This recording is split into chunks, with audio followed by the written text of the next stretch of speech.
दिखाकर तालियों की गूंज में बताइए कि आप इमरान खान से कितना प्यार करते हैं। मेरे साथ मिलकर कश्मीर की आन है आप, कश्मीर की जान है आप, कश्मीर के तर्जुमान हैं आप। जिस अंदाज में आपने ना सिर्फ कश्मीर के सफीर होने का सबूत दिया, बल्कि जिस अंदाज में आपने तहफ़्फ़ुज़ नामूसे रिसालत को पूरी दुनिया में उजागर किया, इसकी मिसाल नहीं मिलती। आपने यूनाइटेड नेशन में खड़े होकर जिस अंदाज में हजरत मोहम्मद मुस्तफा नबी आखिर ज़मा सल्लल्लाहु अलैहि वसल्लम का पैगाम जिस अंदाज में पूरी दुनिया तक पहुंचाया, इसकी मिसाल नहीं मिलती। इसलिए हम सब मिलके बुलाएंगे पाकिस्तान की आन, पाकिस्तान की शान, वज़ीर आज़म इमरान खान।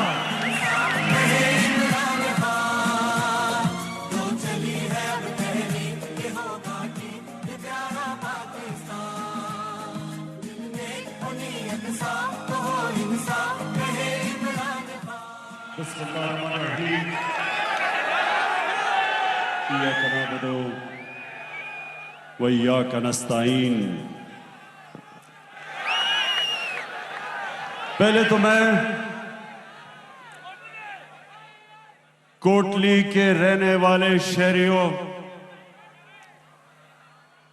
मेरे प्यारे कश्मीरियों और पाकिस्तानियों, इस शानदार इस्तकबाल का मैं आपका दिल से शुक्रिया अदा करता हूं। बहुत बहुत शुक्रिया। आज मेरे यहां आने का मकसद दुनिया को एक पैगाम देना है कि दुनिया ने कश्मीर के लोगों से 1948 में एक वादा किया था। यूनाइटेड नेशंस की सिक्योरिटी काउंसिल की रेजोल्यूशंस के मुताबिक कश्मीर के लोगों को हक मिलना था अपने मुस्तकबिल का फैसला करने के लिए। तो आज मैं यहां आया हूं सबसे पहले तो दुनिया को याद कराना कि वो जो हक दिया गया था कश्मीर के लोगों को, वो वादा पूरा नहीं हुआ। जबकि यही यूनाइटेड नेशंस की सिक्योरिटी काउंसिल ने ईस्ट तिमोर, इंडोनेशिया, एक मुसलमान मुल्क का एक जजीरा था, वहां क्रिश्चियन ज्यादा थे, उनको वही हक ईस्ट तिमोर को दिया गया और वो बड़ी जल्दी पूरा किया गया, रेफरेंडम करवाया गया और उनको आजाद कर दिया। तो मैं आज यूनाइटेड नेशंस को याद कराना चाहता हूं।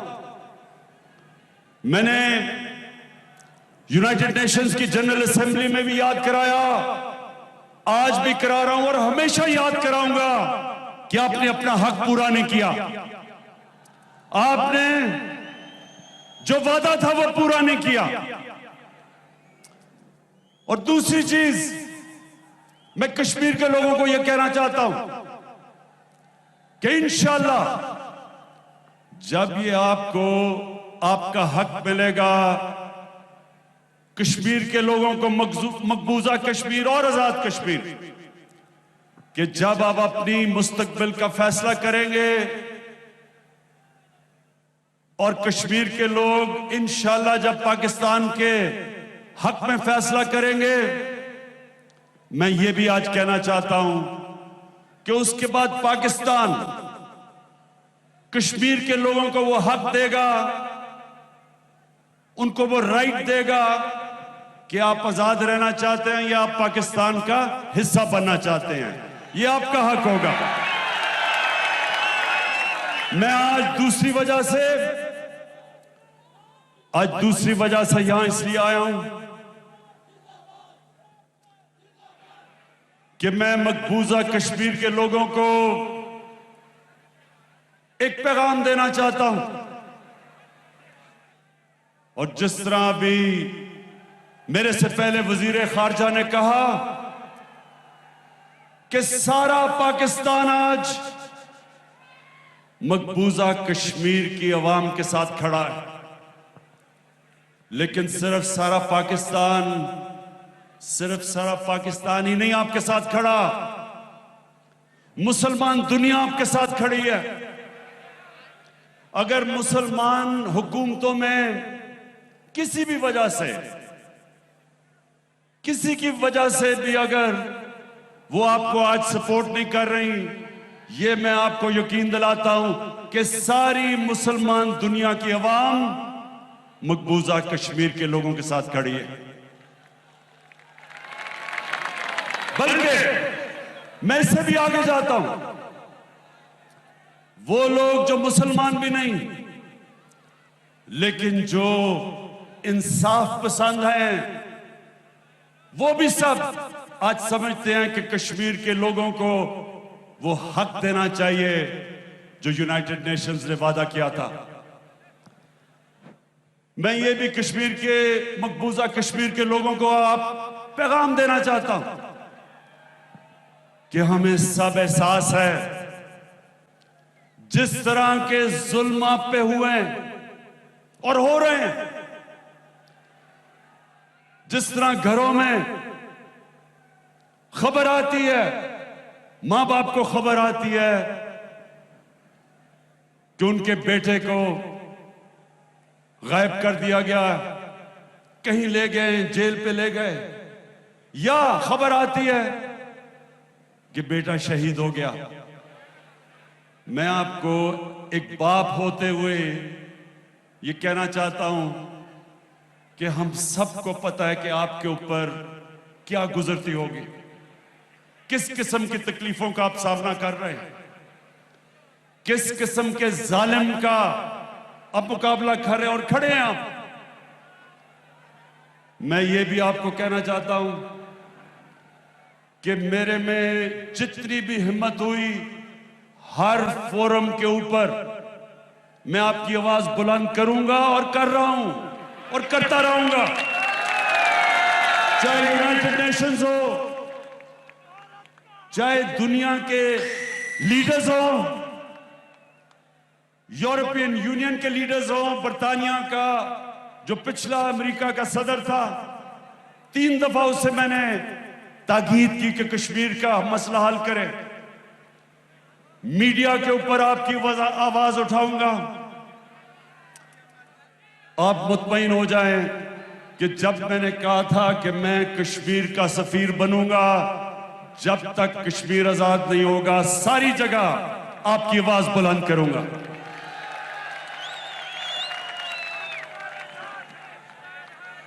मेरे कोटली के शहरियों, मैं अब आपको ये बताना चाहता हूं कि जब हमारी हुकूमत आई तो मैंने पूरी कोशिश की कि हिंदुस्तान को हम एक दोस्ती का पैगाम दें, उनको समझाएं कि कश्मीर का मसला ये आपके जुल्म से नहीं हल होगा। दुनिया की तारीख ये बताती है कि कोई भी दुनिया की ताकतवर फौज एक आबादी के खिलाफ नहीं जीत सकती। जब एक कौम सारी खड़ी हो जाए, बड़ी से बड़ी फौज दुनिया की तारीख हमें बताती है कि फेल हो गई। अमेरिका सुपर पावर वियतनाम में नहीं जीत सका, 30 लाख लोगों की कुर्बानी दी, वियतनाम के लोगों ने, और आखिर आजाद हो गए। सुपर पावर नहीं जीत सकी। अफगानिस्तान की तारीख बताती है कि कितनी सुपर पावर्स आई हैं अफगानिस्तान में, लेकिन एक आबादी के खिलाफ कोई सुपर पावर नहीं जीत सकती। अल्जीरिया में फ्रांस ने कितना जुल्म किया, लेकिन आखिर आबादी के खिलाफ फ्रांस नहीं जीत सका। हिंदुस्तान 9 लाख फौज ले आए, ज्यादा भी फौज ले आए, लेकिन वो एक आबादी है कश्मीर के लोगों की जो आपकी गुलामी कबूल कभी नहीं करेगी।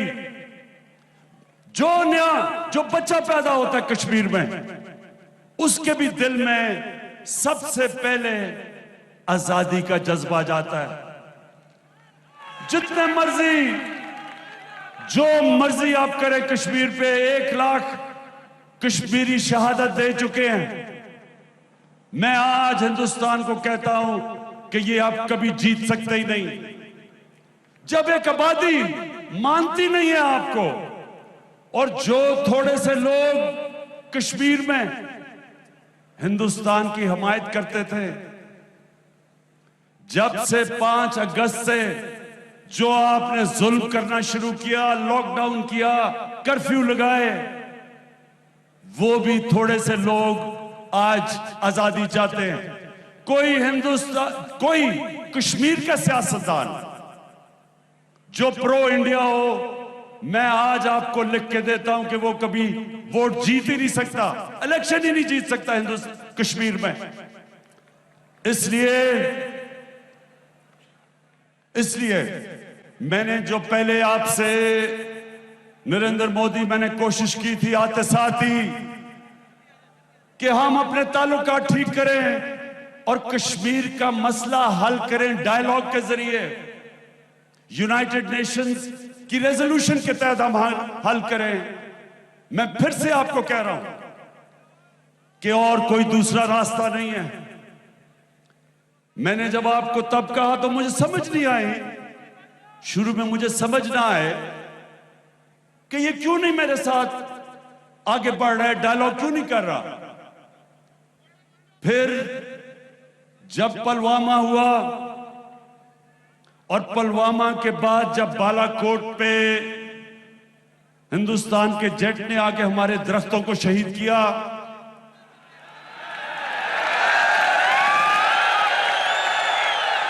आपको पता है मुझे दरख्तों से खास लगा हुआ है, तो बड़ी मुझे तकलीफ हुई कि हमारे उन्होंने दरख्त शहीद कर दिए।